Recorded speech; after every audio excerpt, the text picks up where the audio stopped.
Welcome to the FSC Minute. I am your host, Nadine Newsom. Today we continue to introduce you to some guidelines when considering investment choices.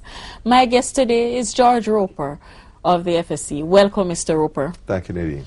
Mr. Roper, what are the warning signs when an investment opportunity should not be entered into? I'm going to give you a number of examples, Nadine, of situations where I think an investor should walk away and not make an investment. If the person who is selling the investment product to you is not licensed as a securities dealer in Jamaica, then you should walk away.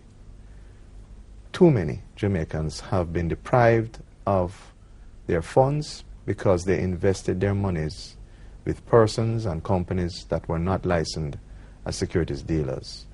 Swiss Cash and Higgins Warner are examples, and there are others. If you ask the person who is offering the investment product whether they are licensed, and they tell you yes, they are licensed, and then you go and check with the FSC whether that is so, and you find that they are not licensed, you should walk away. If you go back to them and they tell you, well, we're not licensed, but we have applied to the FSC to be licensed, you should still walk away. Because the submission of an application to the FSC does not entitle somebody to conduct securities business lawfully. You must be a licensed securities dealer for you to conduct securities business lawfully in Jamaica. If they tell you that they are not licensed in Jamaica, but they have a license in some other country, still walk away. Because a license in another country does not entitle them to conduct securities business in Jamaica.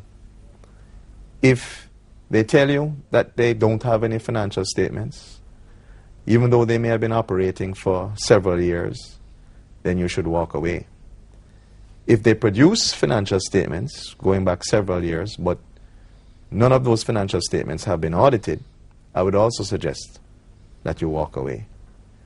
And finally, if they give you an agreement or contract to sign, and that contract or agreement has conflicting statements in it, you should definitely consider walking away.